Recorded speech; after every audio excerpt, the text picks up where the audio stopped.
Are you juggling multiple podcast guest appearances and feeling overwhelmed by all the moving parts? With everything you have to do for your regular work, plus keeping up with what you should be doing as a podcast guest, it can feel like you're having to keep so many plates spinning at the same time. I know for myself, without a system, it can feel overwhelming managing everything that needs to be done for work and podcast episodes. And I want to make sure I effectively track where I am in the process with each appearance. In this episode, I'll dive into a simple yet effective system to track your progress through every stage of the opportunity, from submitting applications to recording interviews and promoting your episodes on social media. I'll explain how to stay organized and on top of every task. Each podcast host will appreciate that you are on top of submissions, recording the episode, and promoting it through social media and email marketing. I'm Candy Messer, host of the show Biz Help for You, and in this episode, I'm going to share how to create a streamlined workflow that ensures no opportunity slips through the cracks. Whether you're a seasoned guest or just getting started, this information will help you manage your appearances like a pro and maximize your podcasting impact. So the first thing that I want to talk about is a project management system. Now, there are many available. For instance, Trello, Monday, and Asana are just a few. Now, you can use the list tracking style, and this is great for the person who loves checklists. So if you generally like to write your notes, check off that you've accomplished tasks, this is probably the ideal setup for yourself. Now, if you already use a system, you're just going to start by creating a new project that you could just call podcast appearances. And then for each, you would have a task that you create for the specific show. Under that show, then you can have subtasks for everything that you need to accomplish. Now, what you'll want to do is put into the actual task all of the details that you need. So, for instance, you could have the podcast name, you can have information on the host, details on how to submit your information, such as an email address or a link to a jot form.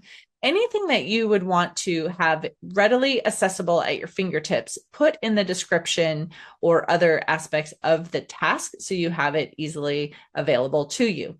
Now, you can mark priority on these types of tasks as well. So how quickly does it need to be done? Is it urgent? Is it something that could be done a little bit down the line? You can also set due dates and have email reminders sent to you. So when that due date is approaching, it can send you a reminder as well.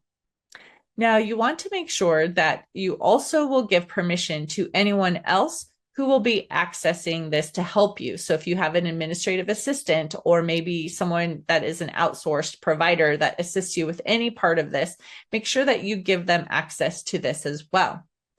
And when you are going through this process, again, you're going to mark each task completed as that subtask is completed. And then once every subtask is completed, you can mark the podcast episode itself as completed. Now, you can archive this task or you can delete it. My recommendation is just to archive it so you can always go back in the future if you need to and find details. Now, another aspect of the project management system is called the Kanban board style. This is great for the visual person. So if you're not really into lists and marking tasks as completed, but instead you like to just view at a glance what's happening and what needs to happen, then this is probably the method that will be right for you. Now, again, you will be able to have a task that you can create. And I do also recommend a template, whether you're using the list style or you're using a Kanban style, you can create a template that you can readily copy every time you have a new podcast episode that you're going to appear on. Then this will allow you to have the setup for different columns.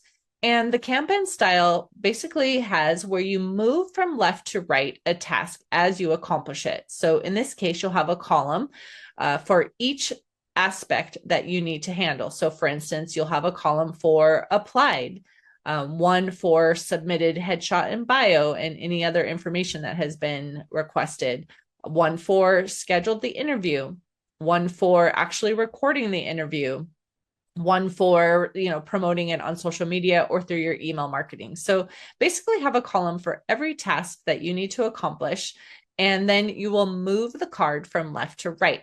Again, the card will have all the details with the show information on there and any other, details that you want to list. And then you just move it across as you accomplish a task. Now, once you have finalized the show, once again, you could have a done column and you could just, park it there. And of course, just mark it complete. There is a place on the card that you actually put a little check mark on it, and you can leave it in the done column, or you can delete it as well.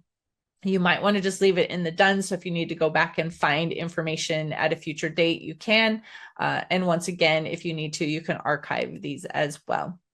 So make sure, though, that you are tracking, whether you're using the list or the Kanban style in your project management, every show and every aspect of that show to keep up with where you are in the process. You also could put items in your calendar as reminders, but I find that is more tedious and just not as an effective method as using a project management system. Now, maybe you don't have a project management system and you don't want to use the Kanban style or a list style, of the project management systems. You don't want to go out and get that. And you don't want to use your calendar because, again, that could become tedious and harder to identify when you need to be doing different things.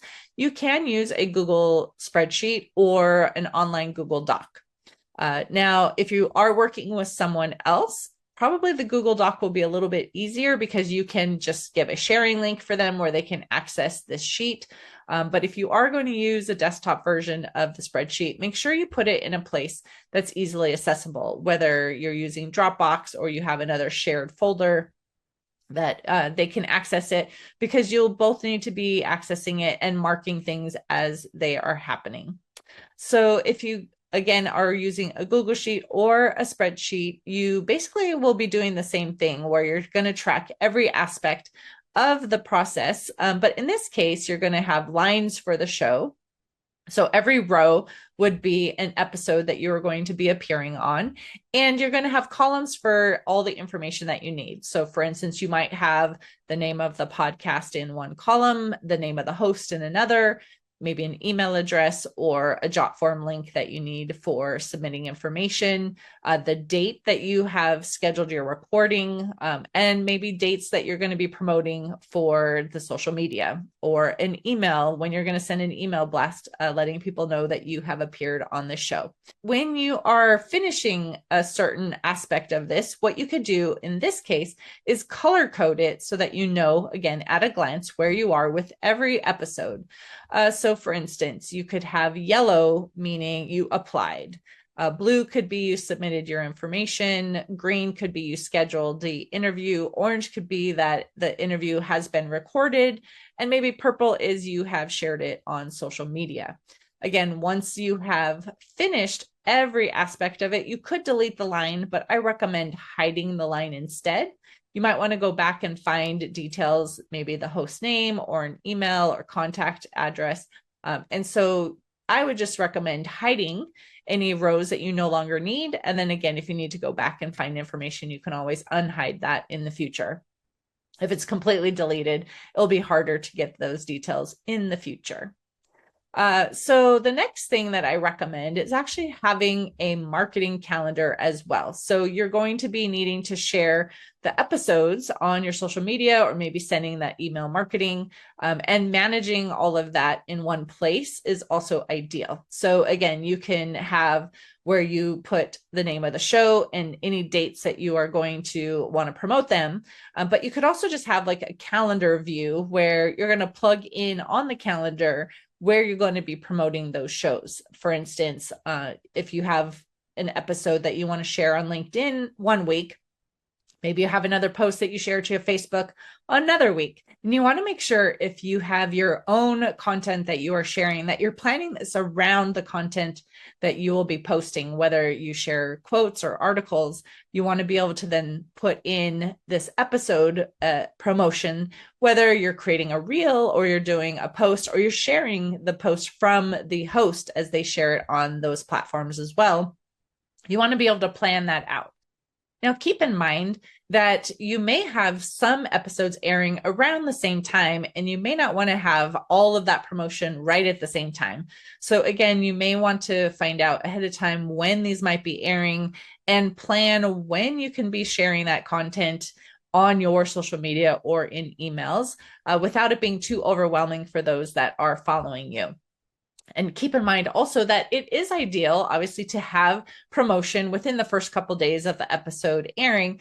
But if you have a lot of things that are being shared at the same time, it is okay to share at a later date. Another thing you could consider is also sharing when it originally airs, but then maybe in a couple months sharing again about how you were on this episode, especially if it's timely for something that's happening. So for instance, if you are a CPA and you are sharing some tax tips and you were interviewed in August or September, then maybe early spring of the next year, you can reshare that episode again. So in your marketing calendar, you may want to have, again, information on, I'm going to share this episode this period of time, and then I'm going to reshare on another date in the future. Or maybe you create reels where you're taking the content and doing some shorter clips. But putting all of that into a marketing calendar will help you keep track of where you are in the process and what it is you want to market, and if it's been done and when it has been shared. Be sure to tag your guests. Be sure to tag your host, that is, as well, so they can get exposure for themselves and their show through your audience as well.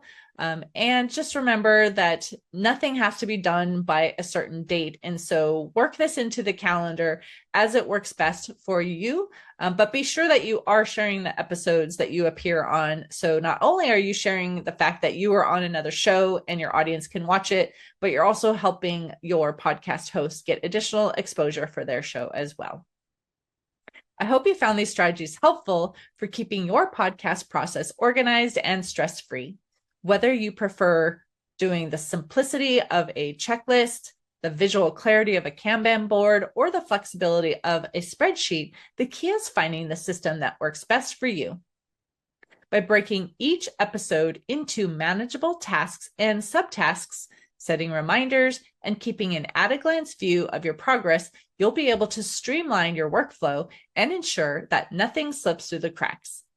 Don't forget to plan your promotion efforts as well. Your hosts will appreciate the extra visibility, and your audience will thank you for introducing them to great conversations. Thanks for tuning in.